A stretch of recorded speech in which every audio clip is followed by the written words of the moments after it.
नमस्कार, आदाब, सत श्री अकाल। टू द पॉइंट शो के 6th एपिसोड में आप सभी का स्वागत है। तो दोस्तों, आज हम बात करने वाले हैं कि पिछले 2-4 दिनों से हमारी गोदी मीडिया या कहें हमारी मोदी मीडिया या फिर सरकारी न्यूज़ एजेंसीज सिर्फ और सिर्फ 2 बातों पर फोकस करे हुए हैं। बाकी जितने भी मुद्दे देश में हैं, चाहे वो पैंडेमिक कहें या वो चाइना जो भी हमारे बॉर्डर्स को कब्जा करने की कोशिश कर रही है उस बात को कहें, या बहुत सारे मुद्दे हैं, उन सबको तो एक तरह से कचरे के ढेर में डाल दिया गया है। और कहीं ना कहीं गोदी मीडिया सिर्फ और सिर्फ मोदी मोदी मोदी ये एक नाम जपने में लगी हुई है। एक मुद्दा या एक न्यूज़ वो ये कि 5 अगस्त को मोदी जी का शिलान्यास। अब हम उनसे ये पूछना चाहते हैं कि इस महामारी के दौर में जब लोग मर रहे हैं, जब लोगों के पास इलाज के लिए ना हॉस्पिटल्स है, ना डॉक्टर्स हैं, ना ही पैसा है, ना ही रोजगार है, ऐसे समय में मोदी जी अयोध्या जाने वाले हैं, शिलान्यास करने वाले हैं, जबकि जिन पंडितों ने, जी हां, जिन पंडितों ने वहां पर सारा पूजा की तैयारी करनी थी, पूजा करनी थी, वो सभी पंडित कोरोना पॉजिटिव हो गए हैं। वहां पर जो पुलिसकर्मी थे, जो लगे हुए थे वहाँ पर मंदिर के आसपास, वो पॉजिटिव हो गए हैं। पर उसके बावजूद हमारे देश के प्रधानमंत्री के लिए इस वक्त सबसे ज़्यादा इम्पॉर्टेंट जो चीज़ है वो है राम मंदिर का शिलान्यास। हाँ जी, मोदी जी का शिलान्यास। यही लगातार आप मीडिया में यही एक न्यूज़ देखेंगे।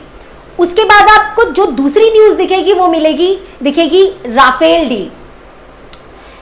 राफेल डील पर भी, जो कि मैं कहूंगी यूपीए के टाइम पर वो डील ऑलमोस्ट डन हो गई थी। 126 एयरक्राफ्ट आने थे, अब 5 एयरक्राफ्ट तो आ गए, लेकिन टोटल जो आने वाले हैं वो है 36 एयरक्राफ्ट। लेकिन फिर भी वाहवाही मोदी जी की। मैं हमारे देश की जनता से, मीडिया से और आप लोगों से एक बात पूछना चाहती हूं कि क्या इस देश में जब भी सेना से रिलेटेड कोई भी चीज होती है, देश की रक्षा से कोई भी रिलेटेड चीज होती है, उसमें चाहे मोदी जी का कोई योगदान हो या ना हो, फिर भी मोदी जी की वाहवाही क्यों होती है? ऐसा नहीं है कि हमें राफेल से कोई प्रॉब्लम है, हम तो बधाई दे रहे हैं उनको कि आफ्टर ऑल एक पैंडेमिक के दौरान राफेल डील के 5 विमान आ गए। इससे बड़ी और बात क्या हो सकती है कि हमारे देश में महामारी से ज्यादा इंपॉर्टेंट राफेल डील है। दोस्तों, अब मैं एक बात कहना चाहती हूं, क्यों हमेशा जब भी हमारे देश की सेना कुछ करती है, जब भी देश की सेना हमारे देश का नाम ऊंचा करती है, नाम आता है मोदी जी का, वाहवाही मिलती है मोदी जी को। आपको शायद मालूम नहीं होगा, लेकिन राफेल का जो पहला विमान चलाकर लेकर आए वो कौन थे? वो थे हिलाल अहमद। जी हां, हिलाल अहमद। और एक जरूरी बात, वो हिलाल अहमद कश्मीर से हैं। वो कश्मीर जिसको हमारे देश की सरकार ने गला घोटकर एक तरफ बंद करके रखा हुआ है। इस कोरोना काल में हमने जो 2 महीने सहा, वो कश्मीर पिछले 1 साल से सह रहा है। उनके लिए तो 1 साल पहले ही लॉकडाउन हो गया था, सब कुछ बंद कर दिया गया था। हमारे पास तो फिर भी इंटरनेट था, हमारे पास टीवी थे, न्यूज़ चैनल्स थे, सब कुछ था हमारे पास। सबसे बड़ी चीज़ हमारे पास फ़ोन फैसिलिटीज़ थी, इंटरनेट फैसिलिटीज़ थी।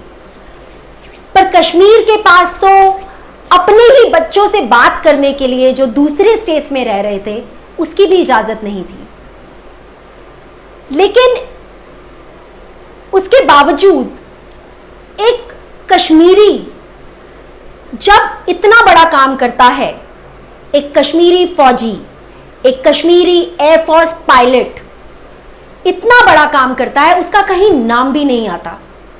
ऐसा तो नहीं है कि वो एयरक्राफ्ट्स मोदी जी चला कर लेकर आने वाले हैं, और ऐसा भी नहीं है कि उन एयरक्राफ्ट्स में बैठकर मोदी जी देश की रक्षा करने के लिए दूसरी कंट्री से अपने देश को बचाएंगे, या सरहदों पे मोदी जी जाएंगे। जाएंगे तो हमारे जवान, जाएंगे हमारे फौजी, लड़ेंगे हमारे फौजी और मरेंगे भी हमारे फौजी। फिर क्यों हर बात पे इस देश में सिर्फ और सिर्फ मोदी नाम का ही जाप किया जाता है? हम क्यों भूल गए हैं कि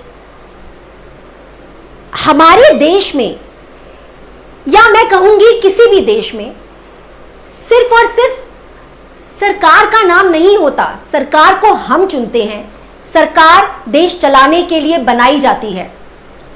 सरकार के अलावा और लोग भी होते हैं देश में, बहुत से संस्थान होते हैं, बहुत से लोग होते हैं, बहुत से इंपॉर्टेंट पोस्ट होती हैं। जिस तरह से मैं आपको बोल रही हूं कि हमारे फौजी, हमारे एयरफोर्स पायलट्स, उनका कहीं नाम नहीं होता। सर्जिकल स्ट्राइक होती है तो भी मोदी जी का नाम। जब चाइना एंटर कर जाती है हमारे सरहदों पर, तो नाम किसका खराब होता है? हमारे फौजियों का। ये गोदी मीडिया दिखाती है कि हमारे जवानों ने कुछ गलत किया, इसलिए वो हमारी सरहदों पे आके बैठ गए। उसमें सरकार की गलती नहीं है। कहने का मतलब सीधा सीधा ये है कि कुछ अच्छा हो तो वो मोदी जी के वजह से, और कुछ बुरा हो तो उसका ढीकरा आप दूसरों के ऊपर डाल दीजिए, फिर वो चाहे हमारे देश के जवान ही क्यों ना हो। अब हम बात करेंगे राफेल डील की। बहुत बहुत बधाई हमारी सरकार को कि ये डील हुई और 5 विमान राफेल डील से हमारी कंट्री में पहुंचे। मैं आशा करती हूं कि शायद अब वो चीन जो हमको आंखें दिखा रहा था, शायद वो अब हमसे डरे, शायद वो अब कोई हरकत करने से पहले 10 बार सोचे। लेकिन दोस्तों, सवाल सिर्फ एक छोटा सा ये है कि ये जो डील थी, इस डील के मुताबिक मैं कुछ आंकड़े हैं जो प्रस्तुत करना चाहती हूं, कुछ फैक्ट्स हैं जो आपके सामने लाना चाहती हूं। इस डील के मुताबिक नंबर ऑफ एयरक्राफ्ट्स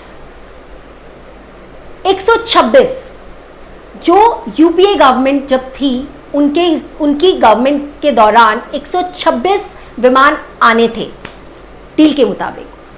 लेकिन अब कितने आ रहे हैं? 36 विमान। डील साइज की अगर हम बात करें तो 126 विमान आ रहे थे 42,000 करोड़ में, लेकिन आज 36 विमान आ रहे हैं 60,000 करोड़ में। पर प्लेन प्राइस जब 570 करोड़ में, वो प्लेन्स 570 करोड़ में मिल रहा था एक प्लेन, फिर आज उसकी कीमत 1670 करोड़ क्यों है? ये जो बीच का अमाउंट है वो कहां जा रहा है आखिर, और क्या राज है उसके पीछे?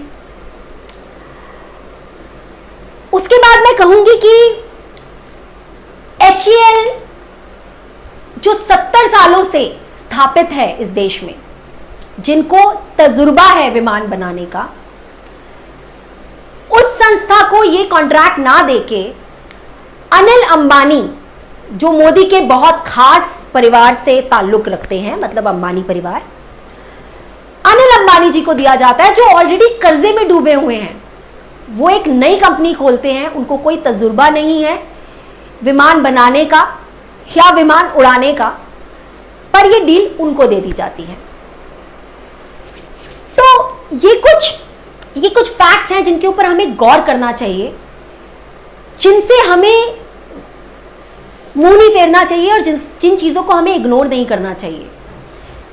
दोस्तों, मैं आप लोगों को सिर्फ इतना कहूंगी कि जब भी आपको गोदी मीडिया कोई भी चीज दिखाती है ना, आपको खुद जाके गूगल करना चाहिए, फैक्ट फाइंडिंग्स करनी चाहिए और खुद डिसाइड करना चाहिए कि आखिर ये मीडिया सही है या फिर इस देश में कुछ और ही हो रहा है जो आपके सामने लाया नहीं जा रहा। तो दोस्तों, आज वक्त आ गया है जब हमें